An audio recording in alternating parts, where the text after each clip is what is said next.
Wel, dwi wedi cyrraedd y neuadd fwyd unwaith eto ac I gornel Cywain a fi, lle mae'r busnesau bach yn cael cyfle I arddangos I cynnyrch. Mae Hywel yma ar ran Cywain yn disgwyl amdano ni.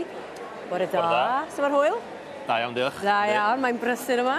Mae'n brysur o, yndi. Sy'n newyddion da i'r cwmni yma, sydd yn weddol newydd yn y gêm mewn ffordd, yn dydyn nhw? Yndi, dwi'n meddwl dyna, da ni'n gobeithio wneud yna, dod â 16 cwmni ar hyd yr wythnos yma. A rhoi cyfle yn ôl yma, da chi dod am yr wythnos dyfa, I mae'n bosib I ddod o'r cwmni yma. Na, siŵr. Ia, mae'n cael blas yma. Felly, heddiw yma? Yn gynta, dyn ni Mycobio Cymru. Maen nhw'n gwneud gwahanol drops efo, maen nhw'n tynnu cymegion allan o fadarch. A mae hein efo gwahanol fuddiau, helpu efo cwsg, helpu efo iechyd meddwl, math yna beth. Wedyn, ia, na I adael. Hello. Hello. What's your name? Tanya dwi. Tell me about... Oh, ti'n siarad Cymraeg? Oh, tipyn bach. Da iawn, da iawn. Mae'n ddrwg yn un gofyn yn Saesneg I ti. Ie, be di hanes Mycobio? Mycobio, yeah. Mycobio. So myco from mushroom, mycelium, and then bio being biology. So we bring together the mushrooms and the human to, create a healing. So what are the benefits of mushrooms? So mushrooms are adaptogens, so they go into your body where they're needed. So unlike pharmaceuticals, which kind of force the body to change, mushrooms encourage healing from the inside out. So they can support with lowering stress, increasing energy, helping with your immune system and your gut, your brain function. So wow. Yeah, they're incredible. Wow. They're incredible. We need to put it in the tap water in Wales. Wel, mae eisiau fi wario bach o bres o yma, dwi'n meddwl. Oes, cer drwy'r rhain o'n ta'r Lion's Mane ma. Dwi'n dod gwahanol fadarch gwahanol di hein, a maen nhw efo cymegion gwahanol ac I gyd efo buddiad gwahanol. Be ti angen? Ymlacio? Gofal amdano ti dy hun? Be di gut yn Gymraeg? Stimog, di. Stimog, ie. Ie, dwi'n meddwl allan ar ôl wrthnos yma, yr unwind a relax. Dwi angen hwn rwan, dwi'n meddwl, chydig o energy. Ar gyfer y tridiau sy'n weddill. Rwan ta, dyna Mycobio. Hwblin.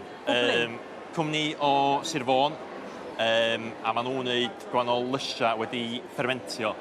Eto mae yna fuddiau o ran ystumog efo'r cynnyrch yma, a maen nhw'n gwneud o'n dymhorol, felly rhain y llysio'r haf o'n. Mae'r rhain yn gut-friendly hefyd, mae hwn yn thema fan hyn. Helo, ti'n siarad Cymraeg?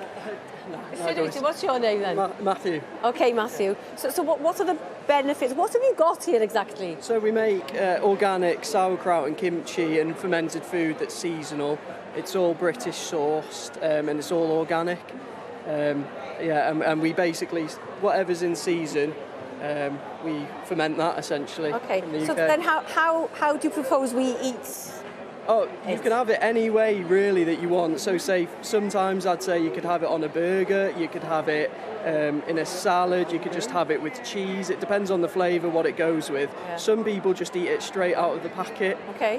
Some people love it that much. And what are the benefits? Amazing for your gut health. So that has amazing crossover sort of benefits, even up to like your mental health and everything. So yeah, it just makes you feel amazing. Wow, fi teimlo well y barod jyst yn ddod yma I Cywain heddiw yma. A rwan ta, cwrsiat? Cwrsiat, a dyma cwrsiat, helo. Be di hanes y cwmni yma ta? Cwmni yma, maen nhw'n gwneud gwahanol sawsia a fatha cooking paste a math yna beth. A mae cwrsiat yn gyn golygydd sydd wedi symud drosodd I wneud hein. Right, so where are you based then, Cwrsiat? We are based in Brecon. It's a very young company. It's just been 7 months since we started producing our products. Yeah. So where did the idea come from? I'm a development chef. I do develop recipes for the major retailers. I'm working in Beacon Foods in Brecon.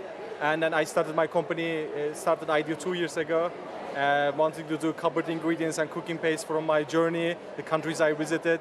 So we have different word flavors from different regions. Which is a favourite paste? I'm probably conscious because I developed them all. What's your favourite paste? Maybe from my hometown, ezme paste is a Turkish one. Ezme? Ezme paste, which is the one.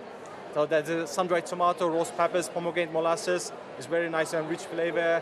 It can be used with lamb. It can be used with like a roast veg for grilling in a panini.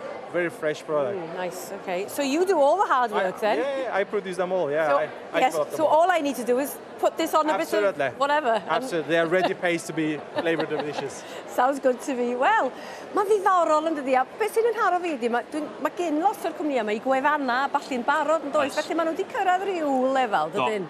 Ond ia, I fynd i'r cam nesaf yma, gobeithio tyfu, ella mynd I datblygu i'w cynnyrch mewn i'w lle hynna, mynd allan o'r gegin, os chi'n meddwl peth. Ie. Ti'n ffansio rhywun? Dwi wedi bod yn pico ar ein drwy'r bora, felly ia, dwi wedi gael digon.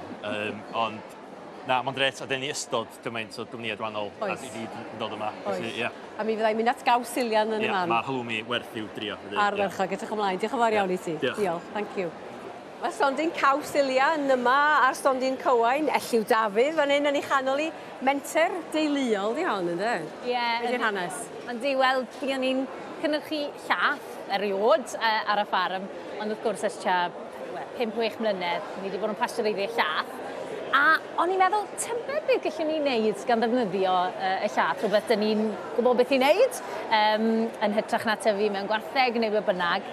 A nathon ni dreialu lot o gawsys gwahanol, ond yr halloumi oedd ni'n teimlo oedd wir yn neud y mwyaf ar blas hifennog sydd gyda ni. Mae rhywun yn meddwl am gaws halloumi gan ddefnyddio y llaeth gafr. Eden. So na beth sydd yn neud hwn yn unigryw iawn, achos llath buwch da ni ddefnyddio. Godro Holsteins mawr da ni'n neud yn Gwarffynnon. Pwy sy'n godro te? Wel, mae Aron, mae Dad, mae bach o bob un ohono ni'n neud os bydd rhaid.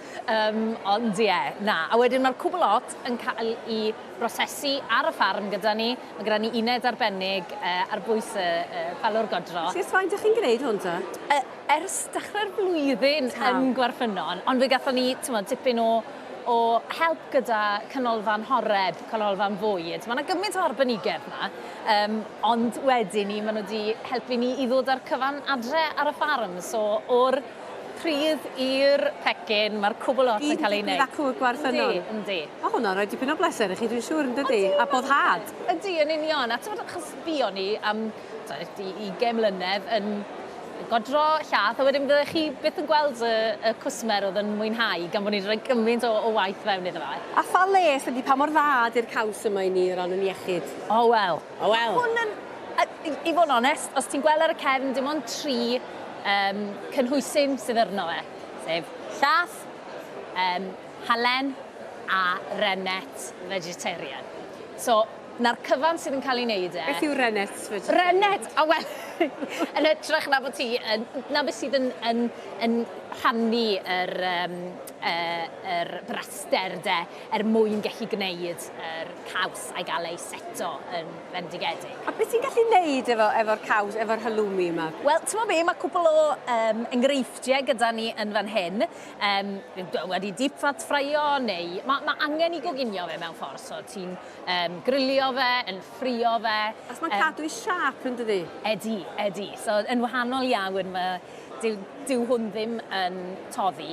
Mae fe'n cadw i siap, mae'n gwneud chips bendigedig. Mae pobl yn defnyddio fe gyda cig, gwyt i gyda burger a heinen o halloumi ar y top, neu fel yn lle cig hefyd. Ti'n bod, chi wedi rhoi e mewn, fel ti'n gweld fel un, gyda salad, ond hefyd o fewn curries, mae gyda ti risotto, be bynnag ti'n moyn. Ie, mae yna ansawdd iddo fo does hefyd. Ti'n teimlo bod Oes. gwaith cnoi yn y fo llun does, bod ti'n cael rhywbeth go lew. Wel, ti'n mo be? Wyt ti eisiau siarad amdano fe nawr? Pwy sy'n Ti'n fi rhywbeth? O, mam sydd yn fan hyn. Helo, mam. Helo, shwmai? Be di'ch enw chi? Gwen. Gwen. Ie. I chi'n rhan o'r busnes yma, Gwen? Wel, dwi yn rhan o fe, ond yn y cefn. Yndi, ie. Sicr, mae'r egni yn dod wrth mam A mae gen hon egni. Does, a mae'r pobl yn y cefndir yn bwysig dros ben dyn nhw. Wel, dyn ni'n deu a fi wneud yn gorau i helpu Elliw ag Aron yn y busnes. Ie. Ond mae fe'n rhoi... Sut ydych chi'n gwerthu, achos mae'r stondin yma heddiw yn gret, a stondin Cywain fan hyn. Sut ydych chi'n gwerthu'r cynnyrch mae i'r bobl sy'n galw heibio? Dwi'n coginio nhw fan hyn mewn olew lewydd a mel lleol wedyn, chydig. A mae fe fel yn tynnu'r blas allan ono fe. Neis. Nawten, beth am i ti flasu fe? Reit. Beth am peth, mam? Ie, un bob un. Bob un.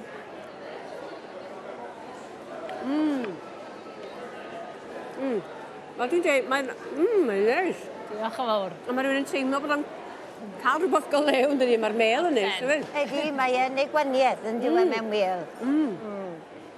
Wel, byddai'n dod nôl i fan hyn i brynu chydig gaws ar y ffordd adre. Welai di nes blaen.